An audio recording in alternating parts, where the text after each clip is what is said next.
ሰላም ጤና ይስጥልን ክብራትና ክብራን የቤንጃቲው ቤተሰቦች እንደምን አላችሁ? እያላችሁበት ሁላችሁም ሰላም ነው።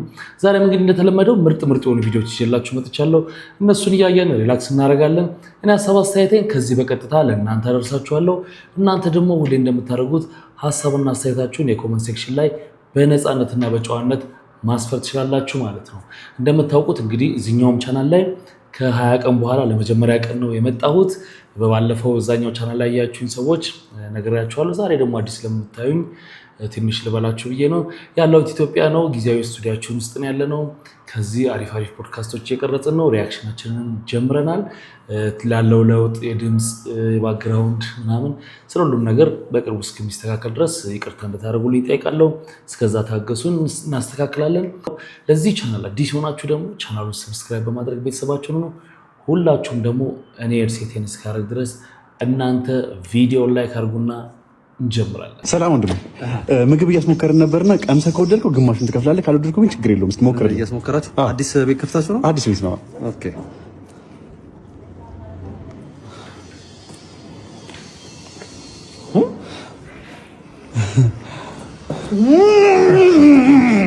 ወደድከው?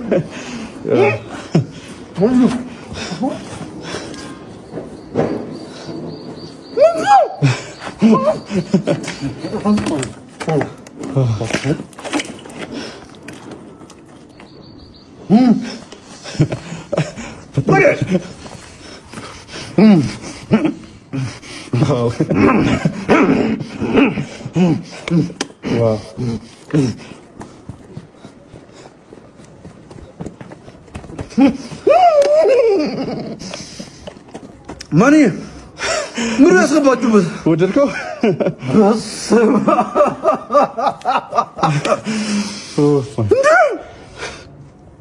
እውነት ለመናገር ጭራሽ እንደዚህ ተወደደኝ አጠበቀው ነበር። ምንድን ነው የገባበት? እንደዚህ ያ እንግዲህ ለየት ያለ ነገር ነው። በጣም እናመሰግናለን። ወደድከው አይደል? ወደድከው? ተሰብሩኝ። ያ በጣም እናመሰግናለን። ይመሳችሁ ያራዳ ልጅ። በቃ ስለማንኛውም ግማሹን ፕሬስ ከፈልና ግማሹን ከወደድከው ግማሹን ትከፍላለህ ብዬ ነግሬህ ነበር። ምንድነው አናተና መከፍልልህ ማለት? ወደድከው እኮ በጣም እና ነግሬህ ነበር። ይሄ ያሳማ መኖ የሚል ነገር አብለተኝ ክፈል ምናምን ትላለህ እንዴ?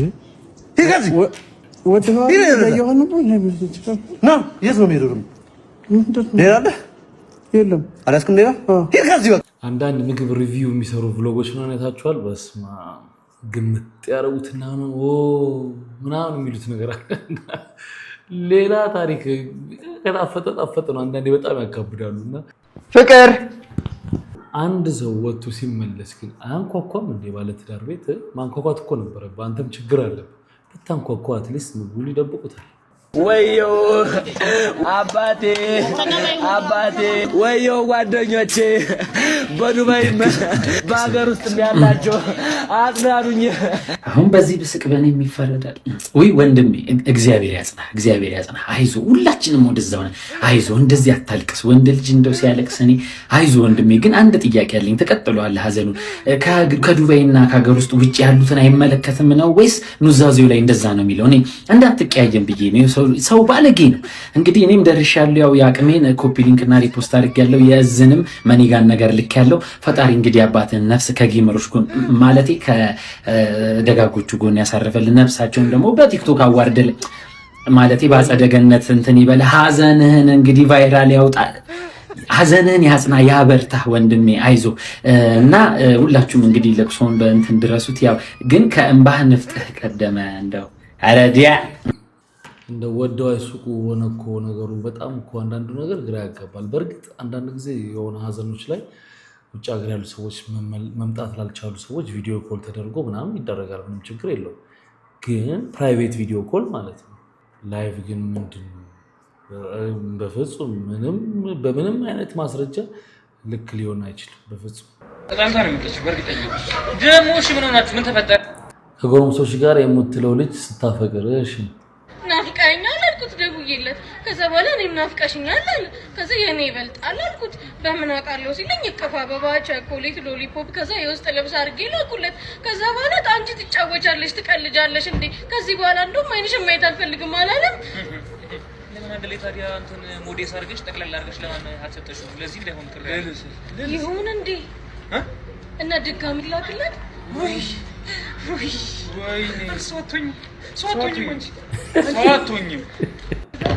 እኔ ድሮ ወንድ አይወጣልኝ እኔ ላጫውትሽ ትውስታ ዳዊት ክብረት አንድ ደንበኛዬ ባደራ መልክ ቅዳሜ ፕሮግራም ስላለ ቤት ብቅ በል ብሎኝ ነበር ስራም ስላልነበረኝ ሄድኩኝ ትልቅ ነጭን እንኳን ተደኩኗል ድግሱ ቀላል እንዳልሆነ ገባኝ በውስጤ ሰርግ ወይም መልስ አለ ብዬ አሰብኩኝ ደግሞ የሰኔ ጾም ነው ግምቴ ትክክል አይደለም ስገባ ወደ ብፌው መሩ ብፌው የሌለው ነገር የሌለው የለም ብቻ ነው የኬክ ለብቻው ብፌ አለ ከቲክቶክ በዘለለ ኬተሪንግ ዛሬ ገና ነው በአይኔ ያየሁት ተመስገን ዞር ስል በሬ ከነሙሉ ክብሩ ተንጠልጥሎ ቁርጥ መሆኑ ነው ግራ ገባኝ የምን ድግስ ነው የሚበቃኝን ያክል ዛቅ አደረኩና ቦታ ይዤ ቁጭ አልኩኝ ብዙም ሳይቆይ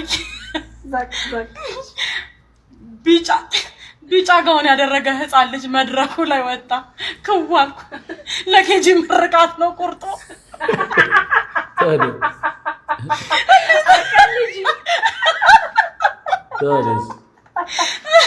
እንዴት ሰው ዶሮ ለማስመረቅ በሬዎች ያርዳል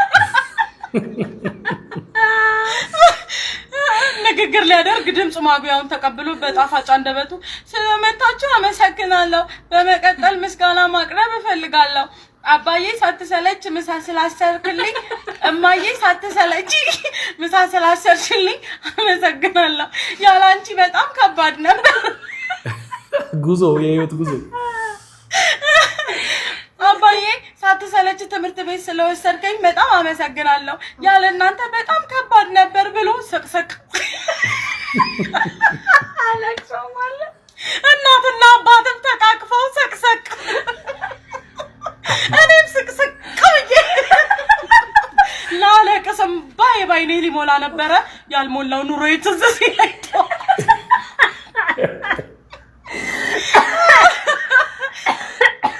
ተመልሶ ገባን ባይ እንደ ጉድ ተጨፈረ ቢተረበያ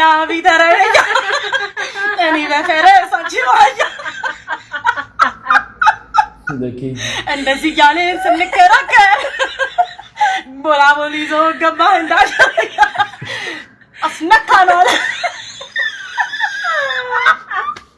ለሰርጉ ነው ማለት አበቃ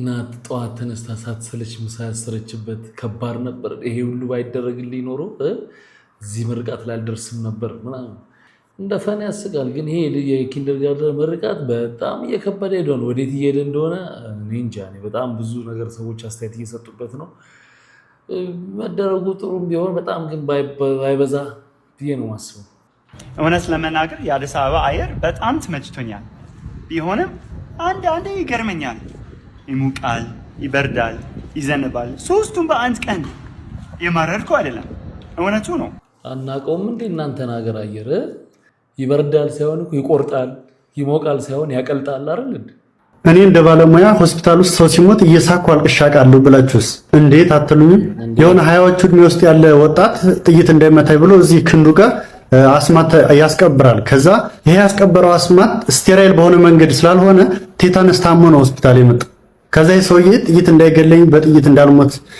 ብሎ ያደረገው አስማት በቴታነስ ገደለው ማለት ነው ያኔ ነው እየሳኩ ያለቀስኩት ከዛስ አስማቱን ያረገለት ሰው የመጨረሻ ሲጠየቅ ምን ቢል ጥሩ ነው ማን ሆስፒታል ይዳለው አስማቱ እኮ የሰው ጥላ አይወድም ብየው ነበር አላሉ ወዳጄ ሆይ የምትሞትበት ምክንያትና ቀን አታውቅምና ዝም ብለህ ኑር ይሄ ነው እንግዲህ የመተት መጨረሻው ይሄው ነው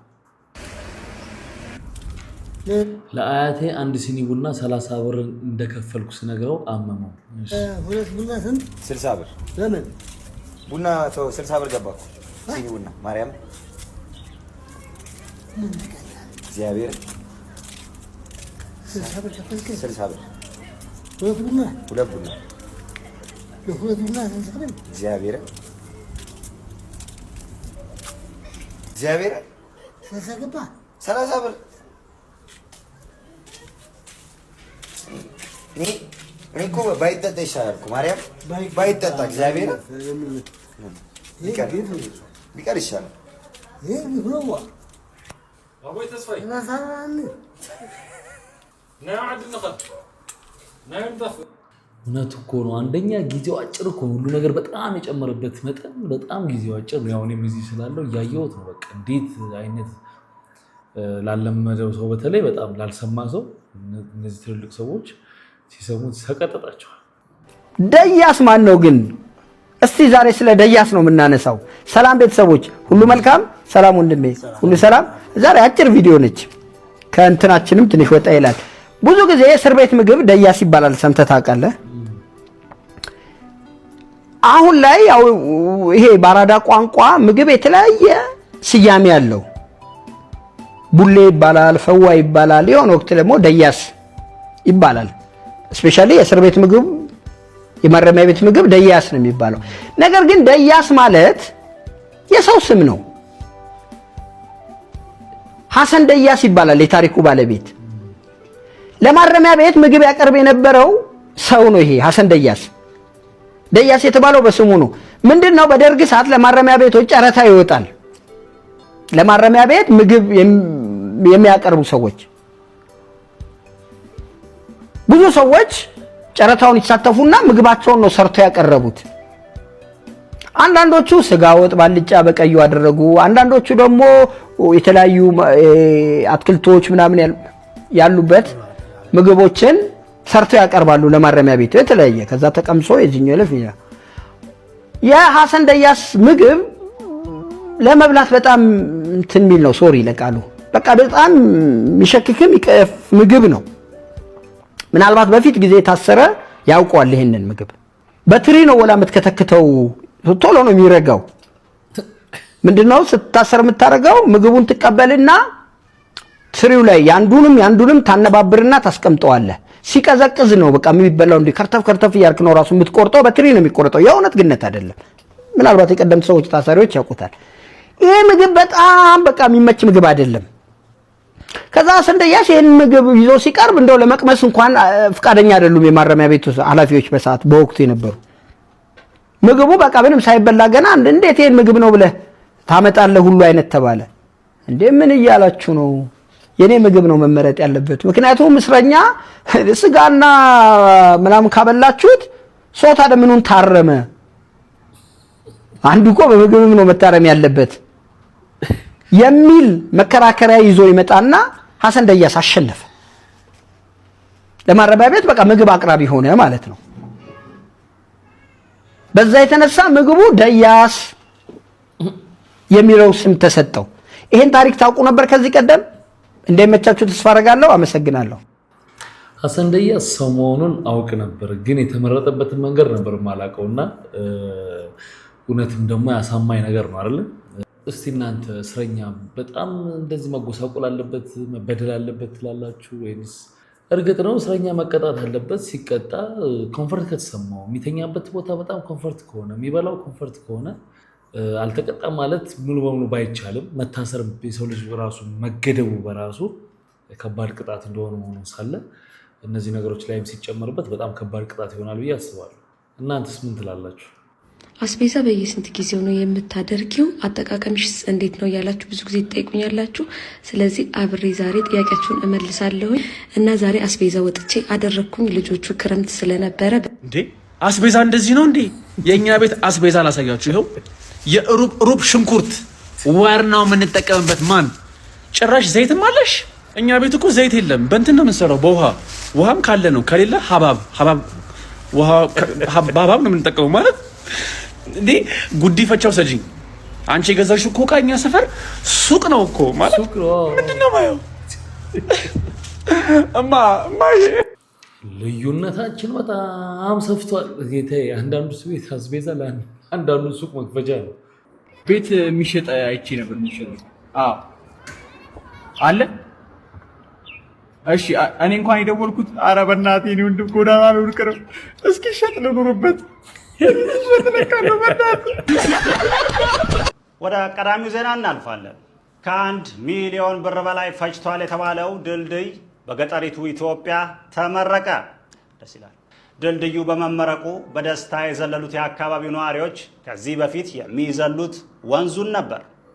በሁለት ሳጥና አሸዋና በአንድ ኪስ ሲሚንቶ የገነቡት ድልድይ ዘመን ባይሻገር እንኳ ሰው ያሻግራል የተባለ ሲሆን ግንባታውን ሰርቶ ለማጠናቀቅ ቀናት ብቻ የፈጀ ሲሆን ግንባታውን ሲያሳልጡ የነበሩ አካላት ለዘናዜና በሰጡት መልስ ህብረተሰቡን እንኳን እኛ ወንዝም ሲበላው ነበር ብለዋል። ከዚህ ቀደም አይተናል። ትምህርት ቤት ምርቃት በ20 ሚሊዮን ብር ተብሎ 2 ክፍል ቤት የሆነ ሜዳ መሃል ተሰርቶ የሆነች ቀለም አለችው ለሚቀባው እሱን ተቀብቶ ታያላችሁና የፈለገ ብሩ ቢወርድ በደንብ እንደተበላ በደንብ የሚያሳይ ነው። ወንድ ልጅ በፍጹም ማለት የሌለባቸው 4 ነገሮች፣ አንደኛው ሼር አድርገን እንክፈል። ምንም ያህል እሷ ብትጠቀም እንኳን ሂሳቡን መዝጋት አለብን። ስለዚህ አፍህን ዘግተህ ሂሳቡን ክፈል። በደና ጠና ሰርነሽ ብሎ ነበር ለሁለት መክፈል። በእውነት የኔ ወጣት ጡረተኛ ለነገሩ አንቺ ምን ታረጊ? ጥፋቱ እኮ የገበያሽ ወንድ ነው። በእውነት አንገቱ በለጋቂ ቤት ካልታሸማ የዞርለትን ሽማግሌ የማይታዘዝለትን ሽማግሌ ይጠብሳላችሁ። ወላይ ሰፈር ግሮሰሪ አይቀር ወራኩን ስፓኛ ቤት ወላ 5 ስታር ሆቴል እየዞራችሁ አንዴ ብላት ሰንበር አንዴ ዝልዝላችሁ ትበላላችሁ። እዚህ መታችሁ ትንገላዘሉብናላችሁ። የእናንተን የሴቶቹን የነትሪቡልክ እኔ ለእናንተ ንግግር ቃልም የለኝ።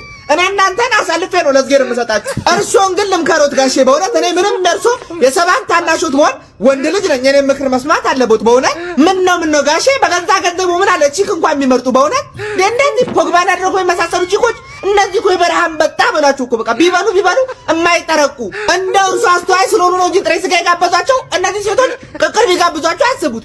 መቅኔ ላውጣ ነው ዘነዘና አምጣ ብላ ካስተናጋጁ ጋር አንገት ለአንገት የምትተናነቅ ናት። እቺ እኮ ቺካ አይደለችም። እቺ አይደለችም ጋሼ እቺ ዱነግ ናት። ደርሶ ምን ነው ይናማት በድሜው ማምሻ ለራሱ ታያትቡ ሰርተው ለበላተኛ ሊቀጠፉ እርሶን የመሰለን ቦቃቀላ። አዎ እንግዲህ ቢነገሩ ሴቶቹ ስለማይሰሙ በአዲስ አሰራር መተናል። በቃ ማቀሳሰር ነው ያለብን እኛ። በላተኛ ሴቶችን መጋበዝ ከባድ ሆኗል። ምክንያቱም አንድ ጥሬ ስጋ አሪፍ ቦታ ከሄዳችሁ ከ4800 እስከ 5000 ብር ነው። ሁለት ሆነው ከመጡ ሁለት ሰው 2 ኪሎ ምናምን ይታዘዛል። የሚጠጣው ምናምን አለ በቃ 20000 ጎን። ይሄ ማለት ደግሞ የአንድ ሰው መካከለኛ ደሞዝ ማለት ነው። እኔ በአሁኑ ሰዓት ማለት ነው ምን አይነት ሰው ያስቃል ብትሉኝ በህግ አምላክ የሚል ሰው እንዴት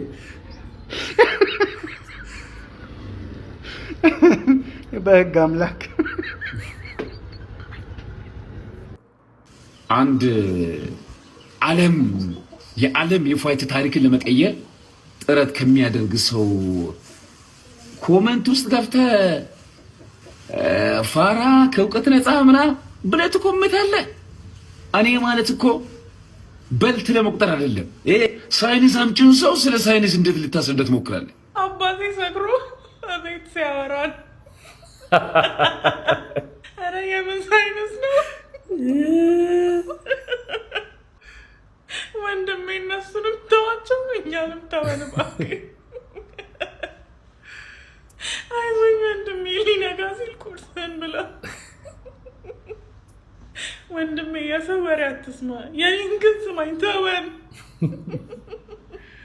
አይዞህ ወንድሜ ከጎንህ አይደለንም ከጀርባ ነን። በልጥ እዚህ መስሪያ ቤት ጉዳይ ኖሯችሁ ወደዚህ መስሪያ ቤት ብታቀኑ ምን አይነት መስተንግዶ የምታገኙ ይመስላችኋል? ይሄ በአንድ የመንግስት መስሪያ ቤት ቢሮ ውስጥ ሰራተኞቹ ሙሉ ሴሬሞኒ አሟልተው በዚህ መልኩ ጫታቸውን ጎዝግዘው እየቃሙ የሚያሳየው ምስል በዛሬው ዕለት ማህበራዊ ሚዲያው ላይ መነጋገሪያውንና በርከት ያሉ አስተያየቶች እየሰጡበት ያለ ምስል ነው። እንደዚህ አይነቱ ድርጊት በተለይም ጫት እንደ ባህል የሚታይባቸው አካባቢዎች ላይ የመንግስት መስሪያ ቤት ውስጥም ይሁን በግል መስሪያ ቤት ውስጥ አንድ ባዶ ክፍል ተዘጋጅቶ እንደዚህ አይነቱ ድርጊት እንደሚደረግ የሚታወቅ ነው። ይሄን ለየት ያደረገው ደግሞ በህዝብ መገልገያ ቢሮ ውስጥ መሆኑም ጭምር ነው። እናንተስ በዚህ ምስል ዙሪያ የተሰማችሁን ሀሳብ አስተያየት አካባቢዎቹን መጥቀስ ባያስፈልግም አንዳንድ አካባቢ ኖርማል እንደ ስብሰባ ሁሉ እየተቃመ ነው ስብሰባ የሚያደርጉት። ያው ስራቸውን እያካሄዱ ነው። በእርግጥ ግን በቃ እንደ ባህል የሚታይባቸው ቦታዎች አሉ። እንደ ኖር ሳይሆን እንደ ባህል እንደ ኖርማል የሚታይባቸው ቦታዎች አሉ። አሁን ለምሳሌ ልንገርሽ ሃው ቶትፉል እንደሆነ ባሌ ማለት ነው። ላይ ካራክተሩን ነው የምነግርሽ። አባቴ የልብ ሰርጀሪ አድርጎ ነበር። 12 ሰዓት የፈጀ ሰርጀሪ ካባጅ ይባላል። የልቡ ደም ስር ሶስቱም ተደፍኖ ሰው ከእግሩ ላይ ደም ስር ተወስዶ የልቡ ነው የሚቀየርለት እና 12 ሰዓት ነው የሚፈጀው። እኛ ደግሞ በአባታችን በጣም ሴንሲቲቭ ነን። በጣም ነው አባታችን የምንወደው። ሊሰራ ሲል ልክ ማደንዘዣ ሊሰጠው ሲል ፈራ አባቴ። እኔ እዚህ ላይ ብሞት ልጆቼ ሰው አይሆኑም በቃ ልጆቼ ይሞቱብኛልና እንዲሆኜ እስካለው ልኑር እኔ አልሰራም አለ። ካልተሰራ ደግሞ አባቴ ምንም ወራትም አይቆይም በቃ ደፍኗል ኦልሬዲ። ከዛን አይደለም ጋሽ ደምሴ ያስብበት ምናምን አሉት ዶክተሮቹ። ከዛ ልጄን ጥሩት ምናምን አለ ሲባል ወንድሞቼ ሲጠሩ አይደለም ሲሳይን አለ የኔም ባል ማለት ነው። ከዛ ተመጣና ደምን ነው ምናምን አለው። አይሲስ እኔ ፈራው አሁን እዚህ ብሞት አንተ ያዳ ራሱ ሰው ትሆንልሃለች አንተም ትበጠበጣለና እስካለው በቃ እንዲሁ ልኑር ምናምን አለ። ከዛ ሲሳይ ነው አይደለም ግዴታ መሰራት አለብኝ ምናምን ብሎ አሳመነውና እኔ ያለው እዚህ ነው መሆኑ አብሬ እኮናለሁ እንዳፈራ ምንም አትሆንም አለ። አላህ አንተ አዎ አለው። እሺ አለ። በቃ ማደንዘያው ተሰጠው ተጀመረ። ዊችስ ጠዋት 3 ሰዓት ነው የተጀመረው ማታ 2 ተኩል የሚያልቅ ሰርጀሪ ነው። ከዛ እኔ ደግሞ በመሃል ባሌ አሳዘነኝ። ላይክ ፕሪቪየስ ዴይ ጀምሮ አልበላንም በድንጋጤ ማለት ነው። ከዛ ልክ 7 ሰዓት ምናምን ሲሆን ደወልኩለት ማሬና በቃ ምሳ ብላ ሰርጀሪው እስከ ማታ 2 ሰዓት ስለሚሄድ እና ምሳ ብላና በቃ እንጠብቃለን ስለው ነው እኔ ቃል ገብቼለታለሁ አጠገቡ ሆናለሁ ብዬ አልወጣም ማለት እስከ ማታ 2 ተኩል ሰርጀሪው አልቆ ከሰርጀሪው በኋላ ደምሴ እስኪነቃ ቁጭ ብሎ ሌሊት አካባቢ ነቃ። እንደነቃ እሱን ነው ደግሞ ያየው እድለኝነቱ ሲስ አለውና ተመልሶ አሸለበ። በቃ አሁን አይቶኛል ብሎ ወጣ። አባቴ ግን ሂ ሪሜምበርስ ሲነሳ ሲሳይን እንዳየው ማለት ነው። እና እኔ አሁን ለዚህ ሰውዬ እንደው ምንም እንደው you're flexing on us እኔ አሁን እየቀናው ነው በቃኝ። እና ለዛ አባቴ በጣም ስለሚወደው ከኔ የተሻለ ሰው ሊመኝለታል አለሽ። መጨረሻ ላይ ባሏ ጥሩ ከሆነ የተነሳ የእሱ አባት በሷ ባህሪ ልጁ አሳዘናቸው። ሌላ ተመኙለት። ጾሙ ግን 16 ቀን ብቻ ነው አይደል? ያልሰማነው ነገር የለም አይደል? እንዴት ምን ጉድ ነው? 16 ቀን ለመጾም በየስጋ ቤቱ ይሄ ሁላ ወረፋ መብላት ጥሩ ነው፣ ግን ይሄ ሁላ ሰው ስጋ የሚበላ ነው ማለት ነው። በ16 ቀን በየቀኑ ስጋ የሚበላ ሰው አለ ኢትዮጵያ ውስጥ። እንደምታውቁት እንግዲህ በኦርቶዶክስ እምነት ተከታዮች ዘንድ ጾም ገብቷል። 16 ቀን ጾም ነው ኪዳነ ምሕረት ጾም እና እዚህም ስላለው ያየሁትን ነገር ነው ነገራችሁ። በጣም ቀውጢ ነበር በየስጋ ቤቱ ቀውጢ በቃ ምናልባት ጾም ባይገባ እንኳን 16 ቀን ሙሉ ላንበላ እንችላለን ስጋ እኮ። ግን ጾም የሚለው ነገር ስላለ መያዣ ምናምን የሚለው ርብርብ ነበር በቃ የሚያስገርም። አይተን ከዛ ልብሶች አሰባስበን ምግብ አዘጋጅተን እንትን እያልናቸው ነው። ለምን ይቆማል? እኔን እኮ ነው እየቀረጸ ያለው አንተ ቆይ። እና እንደዛ ነው እያደረግን ያለ ነው። አንድ ላይ ሄደን ምግብ በልተው ልብስ ወስደው ሊሄዱ ማለት ነው። እንግዲህ በሻቱቶ ለማርያም እርዳታ ነገር እያደረገች ይመስለኛል። ጎዳና ላይ ለሚኖሩ ወንድመቶቻችን ልብስ ምግብ ምናምን አዘጋጅተው እንግዲህ ቀረጻ ነገር አለ አትቀርጹ ለምን እንደምትቀርጹት አይነት ነገር መሰለኝ ጭቅጭቁ። ፍቃድ እና ዝም ብለሽ ወላ ነው የነሱ ለመርዳቱ ቆያውን እናንተ ነገር ከማን ነው የምለምነው? ከማን ነው የምለምነው? የነሱ ፎቶ ወስደሽ ሰልፍ ለምን ይሆናል? ምን ታውቃለህ? ከማን ነው የምለምነው? ያው ወስደሽ ፎቶ ልትለምኝበት ነው እያለ ነው ያኛው የሚከሰት።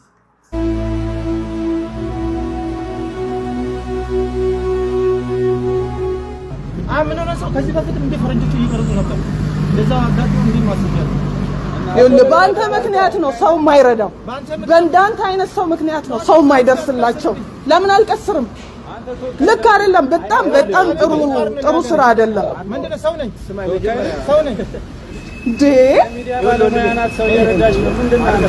አንተ ምን አስተዋል ማርጋል? እስኪ ለምሳሌ ለነዚህ ልጆች ዳቦ ገዝተህ አመሰግናለሁ።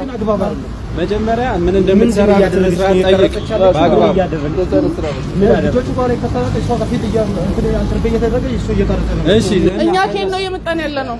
እናንተ አትናገሩ ያደሩበት። አይ እነሱ ጋር ያው እንዲፈቱ እንዲያስቀሩልን እኮ ነው እንዲያባሩ እንትን የሚያስብል ነገር እየተናገረች ከሆነ በሌላ ትርጉም ሌላ ነገር እየተናገረች ካለ ነገር ገብቷል። መጠቀሚያ እያደረገች ምናምን ከሆነ ንገረን። ያለ አማርኛ ነው እያወራች ያለችው። አማርኛ ነው እያወራች ያለችው። አሁን አማርኛ ነው እያወራን ሁላችሁ አማርኛ ነው እኮ። ስለዚህ እኔ እነሱን መርዳት ማገዝ ነው ያለው እኮ። አሁን ለማገዝ ይሁን በምን ተውቀው ይሄው እኮ አብረን ከልጆቹ ጋር ከአውርተን ጨርሰን እነሱ ለራሳቸው ማሰብ የሚችሉ ልጆች አይደሉ አለ። እኔ ለምንድን ነው ማለት ነው ባለፈው እንዴ ለምን ዛፋት እኔ ለምን አረዳሽ እኔ ለምን ዛፋት ምክንያቱም ምንድነው አይ ጀስት አንተ ንገረን የሆነ የተነካው የሆነ የሚነካው ነገር ይኖራል ማለት ጀስት አይ ነው ቆይ ምንድነው የፈለከው አንተ እኔ የፈለኩት ሰው ስራ ጨርሼ እየገባሁ ነው ወደ ቤት እሺ እነሱ ከሷ በኋላ ነው አለ እየሄዱ ነው እሺ እሱ ካሜራ እየቀረጸ ምንድነው የምትቀርጸው ምንድነው ብለህ ጠየቅ እንትን መብት አለ መጠየቅ አንተ መብት አለ መጠየቅ እንደ ኢትዮጵያዊ ነን ለምን ኢትዮጵያዊ በመሆን ብቻ መጠየቅ ትችላለህ የሚሰራው ስራ መጀመሪያ እሷን ፐርሰናሊ የምታውቃት ከሆነ ትጠይቃለህ ትጠይቃለህ ስለምትሰራው ስራ መልሱ መስጠት አለበት ግዴታ የለባትም ለአንተ ግዴታ የለባትም ለህግ አካል ነው አይደለም ስንነግረው ምንድነው ያልከን አሁን ጊዜያችን እኔ ደስ ብሎኝ ነው ያው እንግዲህ ፎቶአቸውን ወስዳ ልትለምንበት ነው ገንዘብ ልትሰራበት ነው ከዚህ በፊትም ፈረንጆች እንደዚህ አድርገው ምናምን አውቃለሁ ምናምን ነው የሚለው ሰውየው በእርግጥ እኔ የኔ እምነት ብዙ ጊዜ ሰዎች ሲረዱ ባይቀረጽ ምናምን ባይነኝ ግን እንደ ሚዲያ ባለሙያ ደግሞ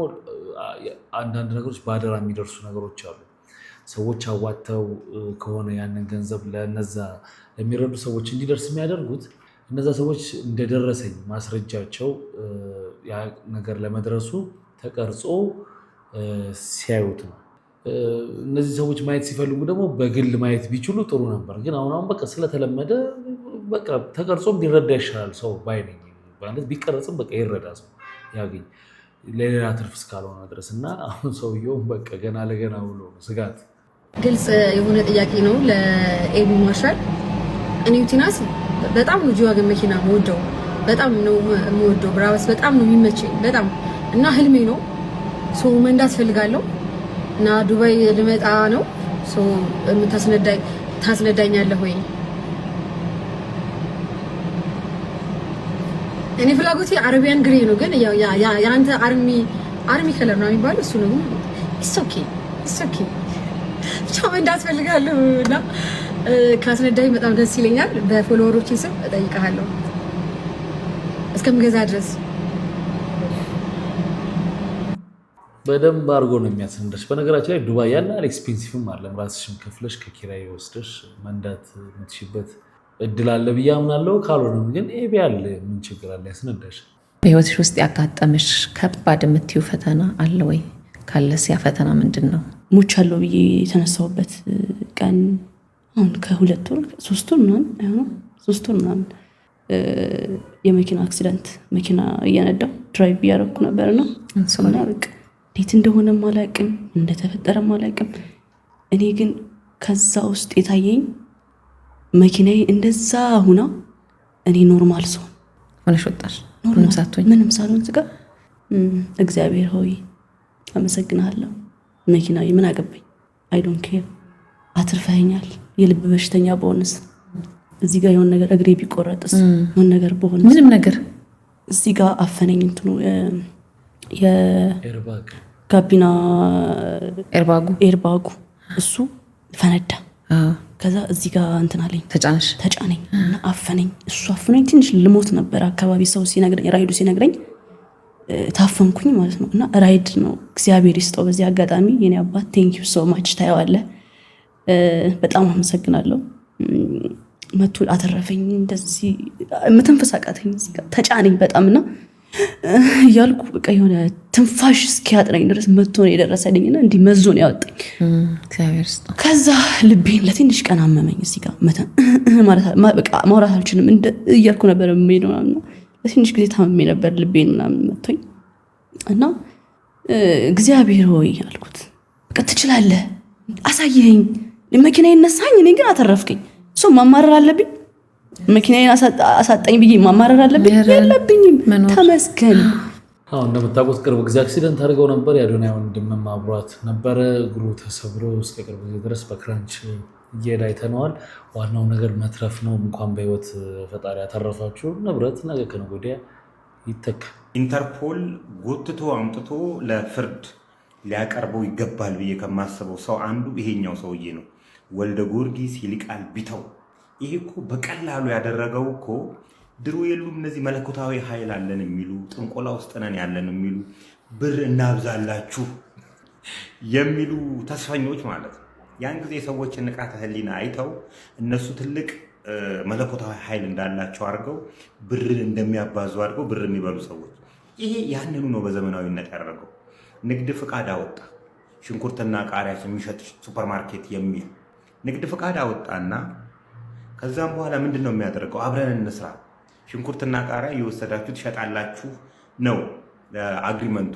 በአፍ ግን እኔ ብራችሁን ስጡኝ እና እኔ ልስራበት፣ ከዛም በኋላ በየወሩ 120% ኢንተረስት በየወሩ ከፍልሃለሁ ነው የሚለን።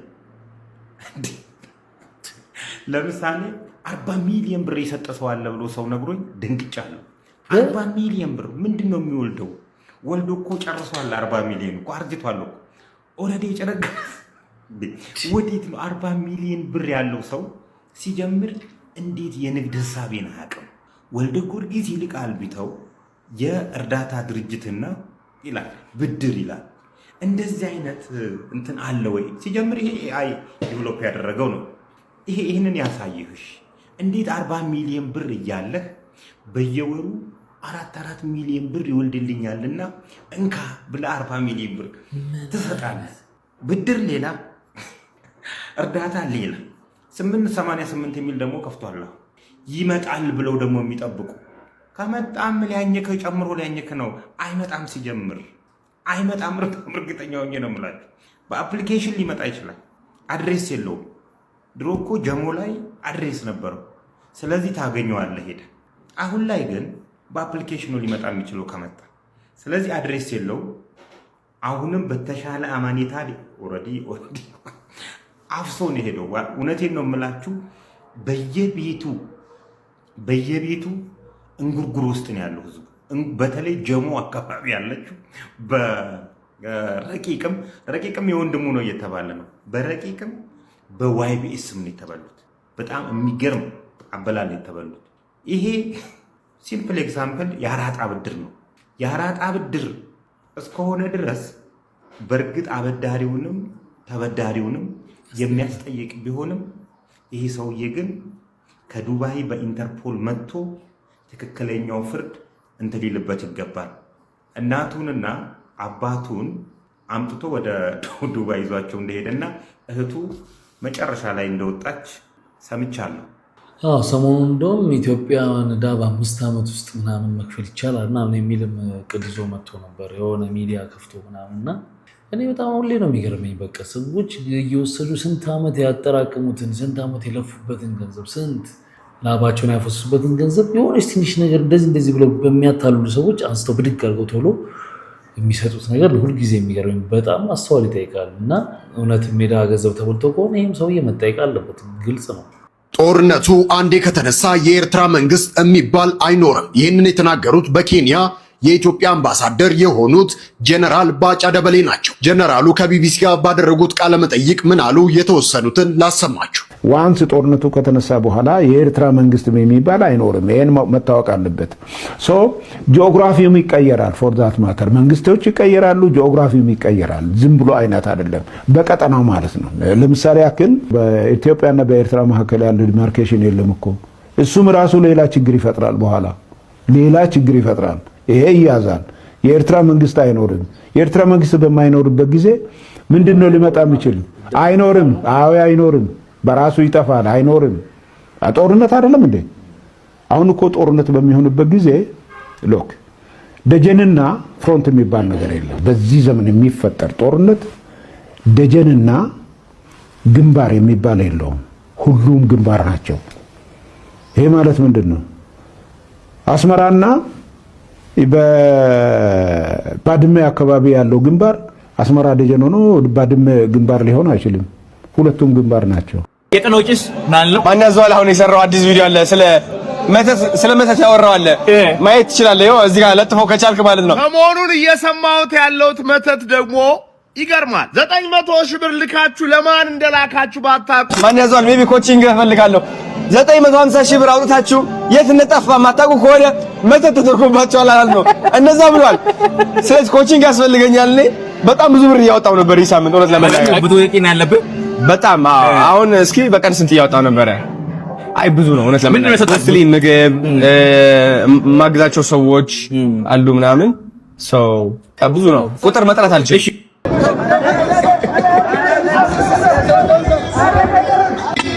ይኸውልህ ብራዘር ዲስፕሊን ይኑር ላይፍ ላይ በዲስፕሊን ማመን መቻል አለብህ። በስራ በተግባር ኧረ መጣል እንዴ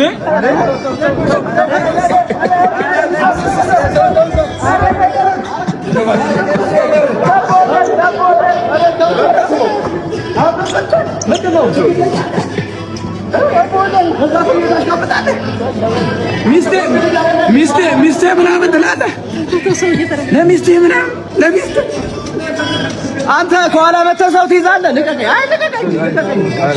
ድራማችሁን እናቃታለን። ምንም ሲምፕል እኮ ነው። ንቃተሪና ካሜራውን እየቀረጸ ነበር። ከዛ መጣ ከኋላ ያዘው ዩኒፎርም ለብሰዋል። ኢቲኤፍሲ ምናምን የሚለውን ፕሮሞት ለማድረግ ምናምን ነው። ያው እኛ ይገባናል። ለማይገባው ቀልዱ። ወንድ ልጅ አይደለ እንዴ? ከኋላ እንዴት ሰው ዘለት ይዛለህ? ወንድነት ፊት ለፊት መጋፈጥ ነው። እና ከምጋባም ካሜን ቻምፒ ግን ከሮቤል ከተረፉ በኋላ ይሻላል። ኮች ሳካር ላንተም ከሮቤል ከተረፉ ስማ በኋላ አንተ ማሰናክል እንዳትወድ መሰናክል ኋላ ይዘኸኝ እንዴት ዲፈንድ እንዳደረኩ አይተሃል። ትናንት እዛ ካፌ ላይ ስታንቀኝ እድሜ ኩሪፍቱ ለነበሩ ሰዎች ተርፈሃል። ኧረ እባክህ እድሜ ለቲሙ ተርፈሃል። ሰማይ አንስቼ ነበር ማፈርጥ አዎ ሴዶ ይህን ግርግር መፍጠር የለብን ነበር። ምክንያቱም ስፖርታዊ ጨዋነት ያስፈልጋል። መድረኩ ሌላ ነው፣ ደግሞ ስትገናኙ ደግሞ ሌላ ነው። ስለዚህ እንደዚህ አይነት ነገር በእናንተ መሀል ውስጥ መፈጠር የለበት። ነገም ማለት ነው ነገም ሪንግ ላይ ልትገናኙ ትችላላችሁ። ጨዋታችሁ የሚሆነው ሪንግ ላይ ብቻ፣ ከሪንግ ውጭ ሰላም ተባባሏል። እሺ እንዶሚ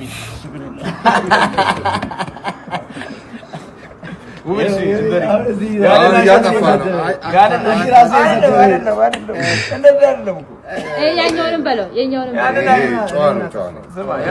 ዲያራኮች እሱ አንድ የመጀመሪያ ነገር ያመጣው ቲማችንን የበካደው ይሄ ሰውዬ ደግሞ ኮፒ ሊንክ ያደረጋችሁ በደንብ ሼር ኮፒ ሊንክ ሰዎች ጋር እንዲደርስ አድርጉልኝ። ይሄኛው ሰውዬ ይሄ ፈረንጅ ከዚህ በፊት አይታችሁታል። በላሊበላ አካባቢ ሌሎችም አካባቢዎች ላይ ቪዲዮ እየቀረጸ ሲያወራ ነበር። የሰማችሁ ይመስለኛል። ብቻ አንዳንድ ነገሮች ሲያወራ፣ ይሄኛው ደግሞ ጥይት ተመትቻለሁ ብሎ ራጅ ሁሉ የተነሳበት ምስል ሲያሳየን ነበር።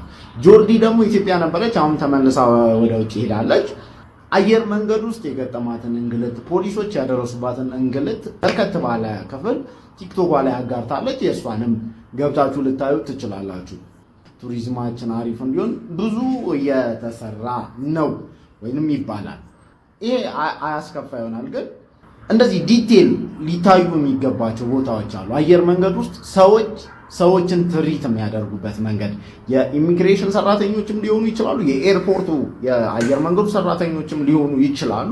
ሰዎችን ትሪት የሚያደርጉበት መንገድ ፖሊስ ጣቢያዎች ጋር መንገዶች ላይ ፖሊሶች የውጭ ሀገር ዜጋን የኢትዮጵያውያን ትሪት የሚያደርጉበት መንገድ ይሄኛው ዘመን እንደ በፊት አይመስለኝም። ሰዎች በተለያየ መንገድ ይቀርጻሉ። መነጽራቸው ላይ ካሜራ ያለ ሰዎች አሉ። ደረት የልብስ ቁልፎቻቸው ላይ ካሜራ የሚያስቀምጡ ሰዎች አሉ። ስልኮቻቸውን በተለያየ መንገድ ይዘው በቃ ሰዎች ያዩትን ነገር ይዘው ነው የሚወጡት። ያ ደግሞ አገር ውስጥ ብቻ አይቀርም፣ ለዓለም ነው የሚደርሰው። ቱሪዝም ላይ ከፍተኛ ስራ እንሰራለን ብለን ካሰብን መልካም አስተዳደር ላይ ልንጨነቅ ይገባል። አገልጋይነት ላይ ልንጨነቅ ይገባል። የውጭ ሀገር ዜጎችን ብቻ አይደለም፣ የሀገር ውስጥ እኛም ዜጎችን እኔ እንደዛ ይሰማኛል። አሁን ከሰሞኑን የኢትዮጵያን ቱሪዝም ድምጥ ማጡን የሚያጠፉ ምስሎች ነው እየተሰራጩ ያሉት። በተለይ የዚያ የፈረንጁ በጥይት የተመታው ያ የተዘረፈው ቱሪዝም ሚኒስቴር የመንግስት ኮሚኒኬሽን እዚህ ጉዳይ ላይ ፈጣን ማብራሪያ ሊሰጥ ይገባል ብዬ አስባለሁ። ፈጣን ምንድን ነው የተፈጠረው? ማን ነው ያደረገው? ለምን? ጥፋት ያጠፋም ካለ እርምጃ ሊወሰድ እንደዚህ አስባለሁ። እውነት ነው። አንዳንድ ነገሮች አሁን እየወጡ ያሉት ብዙ ከውጭ ምንድነው ተጽዕኖ ፈጣሪ የሚባሉ ሶሻል ሚዲያ ላይ ያሉ ሰዎች እየመጡ ነው። እንደምታውቁት ሲመጡ አሪፍ ነገር እየቀረጹ እያሳዩ ነው። በዛው ልክ ደግሞ በግላቸው የሚመጡት ቭሎግ የሚሰሩት አንዳንድ ነገሮችን እያወጡ ነው። ስለዚህ ሁለቱም እውነት ነው። እና የሀገሪቱን እንትን ስለሚያበላሽ የሆነ ፈጠን ያለ ነገር ቢወሰድበት በጣም አሪፍ ነው ብዬ ነው የማስበው። እንደገና በየቢሮ በየመንገዱ በየኤርፖርቱ ያለው የትሪትመንት መንገድ ራሱ ሰዎች መንገደኞች በደንብ አሪፍ አድርገው ትሪት ቢያደርጉ ጥሩ ነው። በአግባቡ የተለየ ነገር ሳይሆን በአግባቡ በቃ እንትኑ በሚፈቅደው መሰረት ማለት ነው። አብዩ በጣም ፋሲኔት የሚያደርገኝ ነገር ምንድነው ታውቃለህ? ጭንቅላቱ በጣም ፈጣን በጣም ፈጣን እና እንደውም አሁን እንትን ላይ የቤተሰብ ጨዋታ ላይ ሆስትነት ገብቶ ሳይተላለፍ ቀር አይ ዋስ ሶ ኤክሳይትድ አባውት እኔ እንጃ ምን አውቃለሁ። ሞክሮ ነበር ሰርቶ ነበር። ብዙ ሰው ብዙ ኤፒሶድ እየሰራ ነው። እኔ እንጃ ለምን እንዳልተላለፈ አላውቅም። ማይሆን ቀልድ ነበር ይቅር። አውቀናል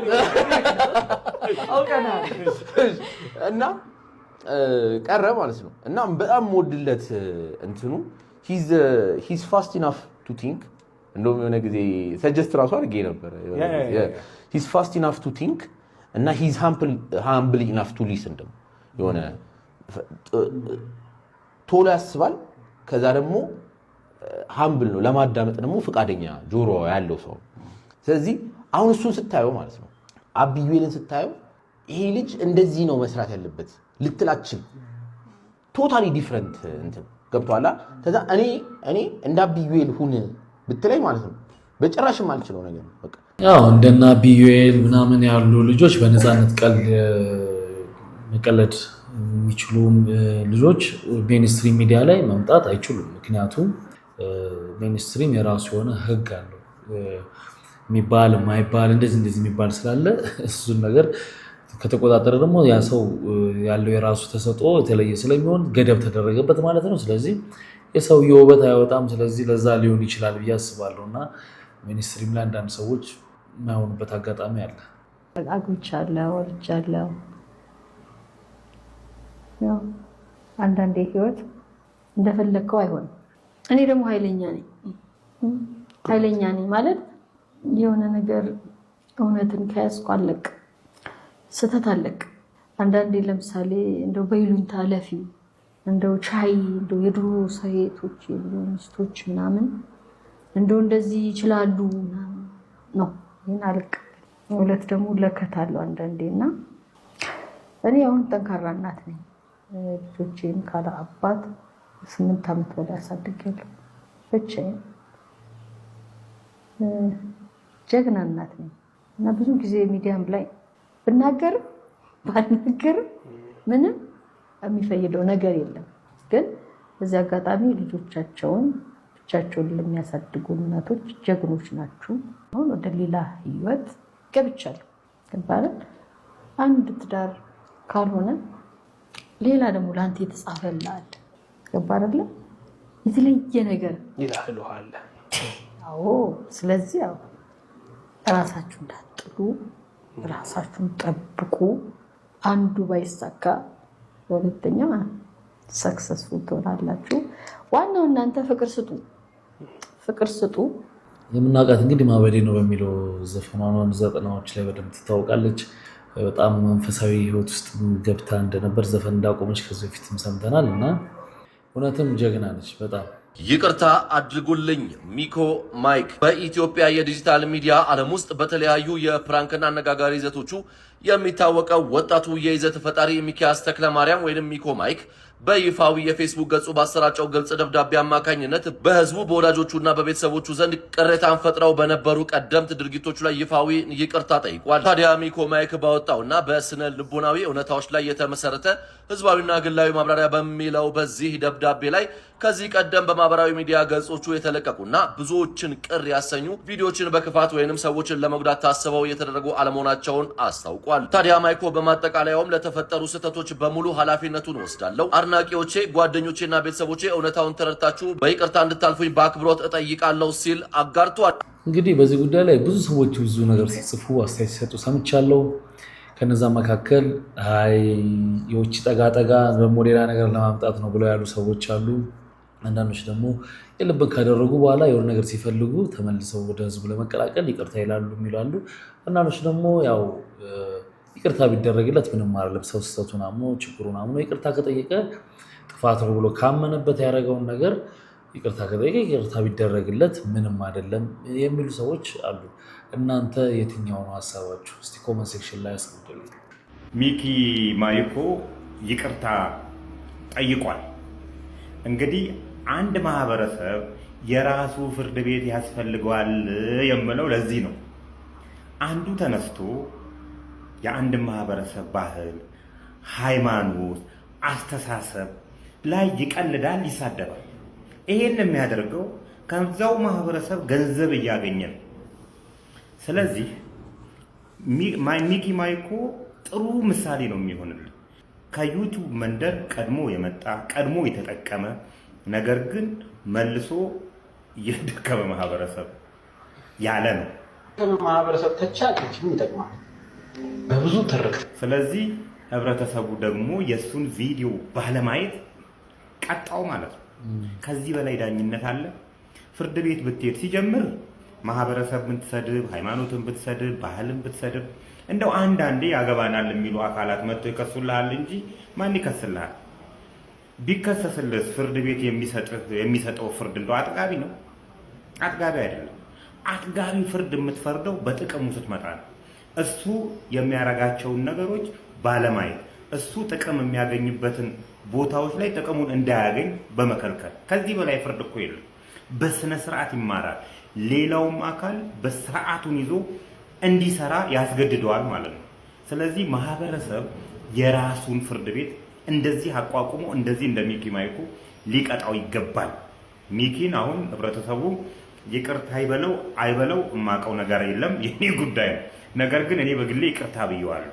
ከዚህ በፊት ከበረከት ገበሬዋ ጋር በመሆን ሐረር የምኖርበትን ቤት ይሄ ነው እያለ በእርግጥ ያ ቤት እኔ የምኖርበት አለው ይሄ ነው የሚኖረው የውሸት የብሔራዊ መረጃና ደህንነትን መታወቂያ አሰርቶ ሰውን ያጮረብራል ብሎ ከበረከት ገበሬዎች ገልጡ ከሷ ጋር በመሆን ብሎኛል።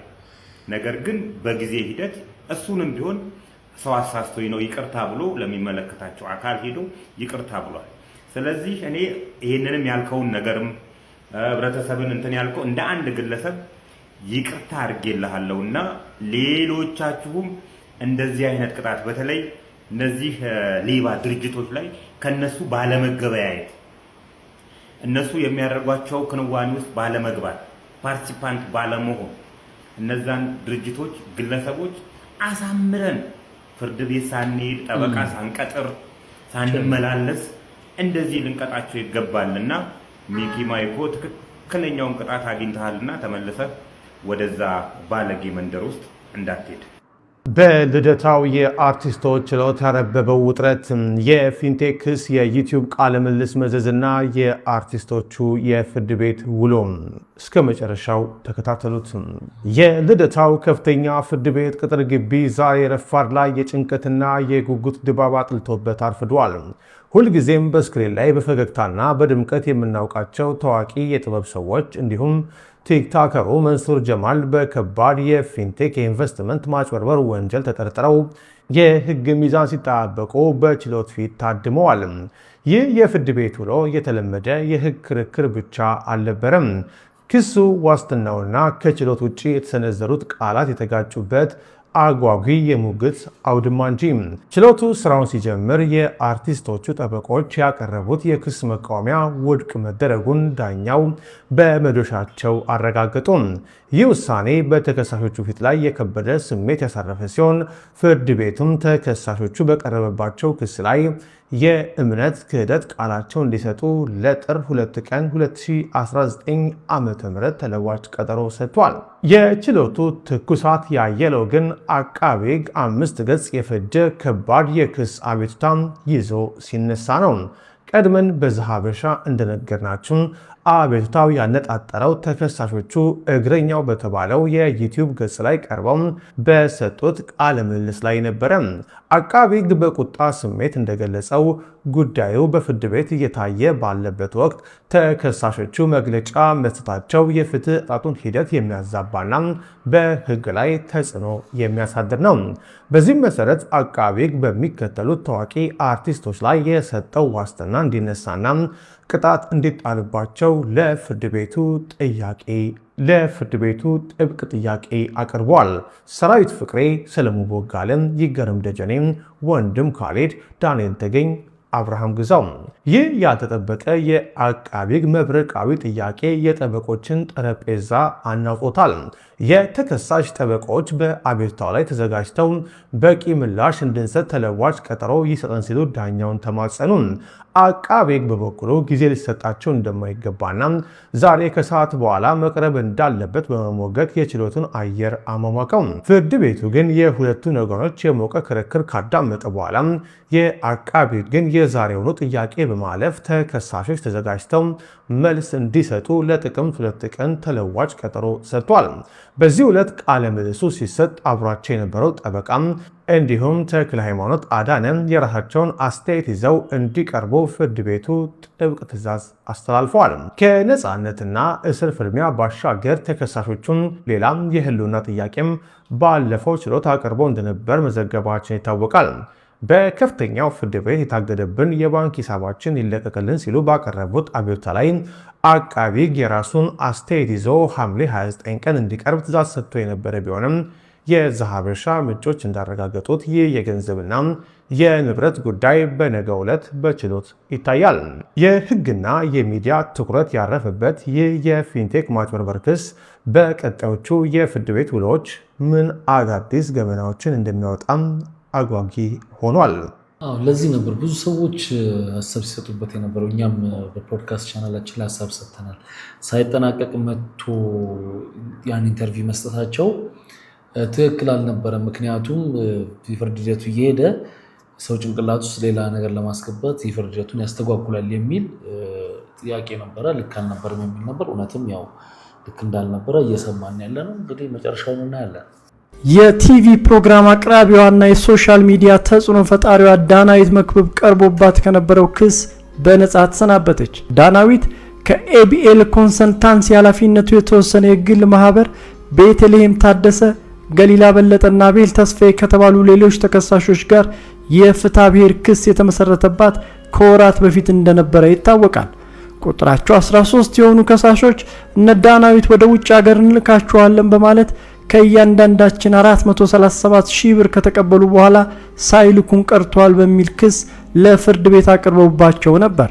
የተወሰደብንን ገንዘብ እንዲመለስልን በተለያየ ጊዜያት የቃልና የጽሑፍ ማስጠንቀቂያ ብንሰጣቸውምና ጉዳዩን በጋራ መግባባት ለመፍታት ጥረት ብናደርግም ተከሳሾች ብሩን ለመመለስም ሆነ ለማስመለስ እንቢተኛ ሆነዋል ሲሉ ባስገቡት የክስ ዝርዝር ላይ አብራርተዋል። አያይዘውም እኛ ከሳሾች ወደዚህ ጉዳይ በሙሉ መተማመን የገባ ነው አምስተኛ ተከሳሽ የሆነችው ዳናዊት መክብብ ለድርጅቱ የሰራችውን ማስታወቂያ በማመን ነው ሲሉ በክሳቸው ላይ ጠቅሰዋል።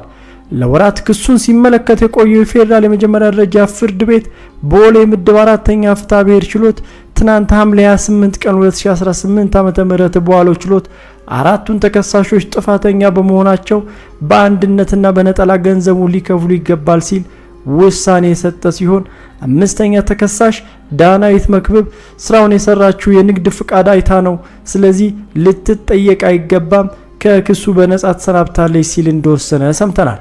እንግዲህ ኬዙ አንድ አይነት ይመስላል ከፊንቴክ ጋር፣ ግን ይሄ አይደለም። የዳናዊት ከዚህ በፊት ታስታውሱ ከነበረ የባንኳ ላይ በጣም ትልቅ ብር ታግዶባት እንደነበር ይታወሳል። አሁን እንግዲህ ነጻ ወጣለች። ስለዚህ ገንዘቧም ይለቀቃል ማለት ነው። እንደዚህ ተጣርቶ እነዛኞቹ ላይ ግን መወሰኑን መዘንጋት የለብንም። አራቱ ላይ ግን ተወስኖባቸዋል። ስለዚህ አሁንም እንዲህ አይነት ጉዳዮች ቶሎ ቶሎ እየታዩ ውሳኔ ቢሰጥባቸው አሪፍ ነው ባይ ነኝ። አረ እነት እናትሽን በጣም ነው የምትወጃት አውቃለሁ። ተነቅስሻታል። ሮማን እና ቆንጅዬ አንተ እንዴት ነው የሚከፈተው? አንተ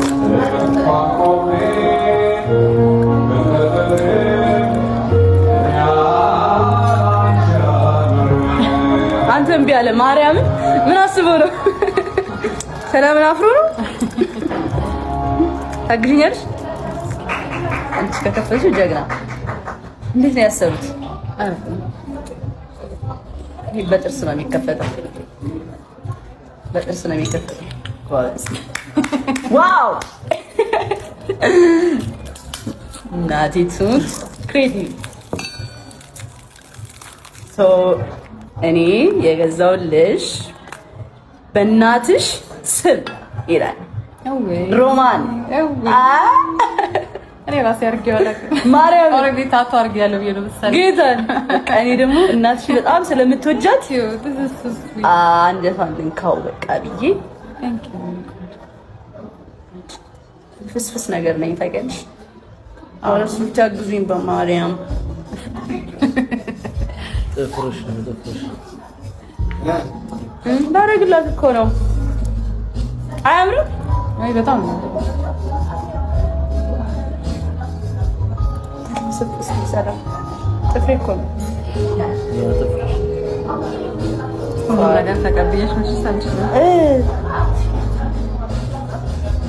ያንቺ ጅስ ይሄን ዳር እንትን ዳር ማለት አልተያያዘብኝማ ከስር ተያይዟል አንተ ተያይዟል ስለወደድሽኝ ስላከበርሽኝ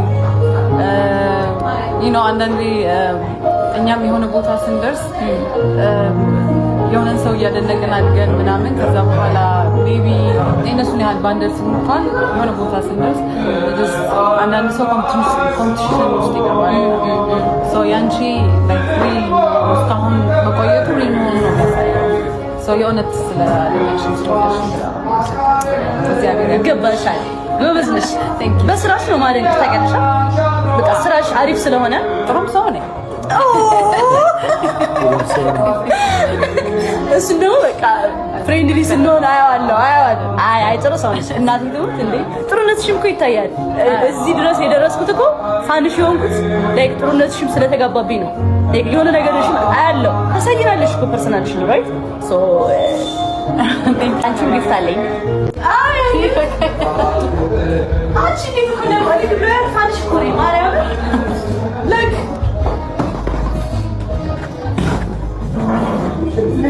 My name is Kush. And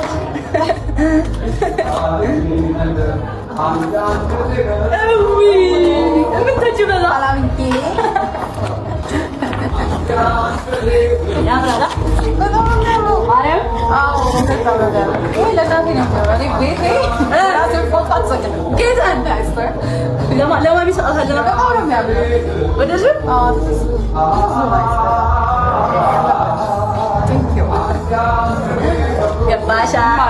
ይገባሻል የኔ ወርቅ እስኪ በእናትህ ንግስት ማርያምን ኩን እኮ ነች ፎቶጄኒክ በስመ አብ ፎቶጄኒክ ነሽ ኧረ ማርያም ቴንክ ዩ አንቺም ነሽ ቴንክ ዩ በጣም ነው ያለው ቴንክ ዩ ዳኒ አመሰግናለሁ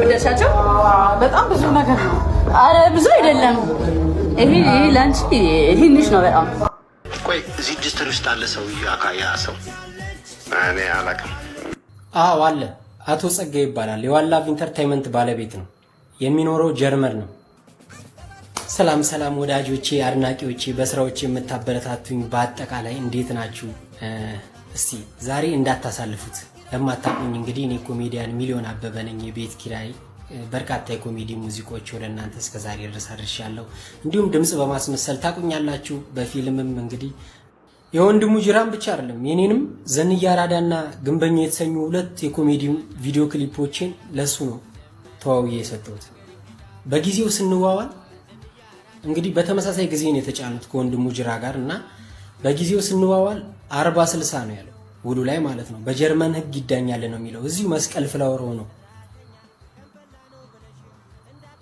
ሁለት ቪዲዮ ክሊፖች አስባችሁታል ወንድሙ ጅራ አንድ ነው አይደል እኔ ሁለት ቪዲዮ ክሊፖች ዘንያ ራዳና ግንበኛው ወስዶ ይሄው 10 ዓመት ሞላው ምንም አይነት ክፍያ ሳይፈጽም። ቢሮ ስንሄድ ቢሮ ተዘግቷል። ቢሮ አይታወቅም የት እንደሆነ። ሰውየው የሚኖረው ጀርመን ነው።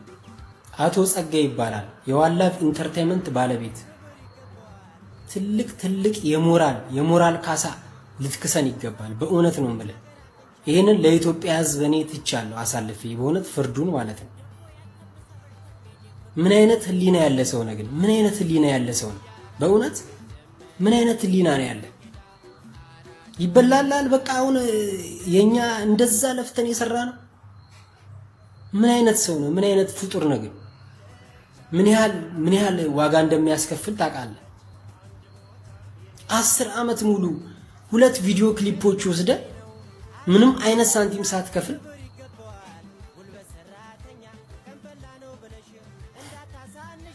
በጣም የሚገርም ነው። እግዚአብሔርን ፍርዱን ለእናንተ ትቻለሁ።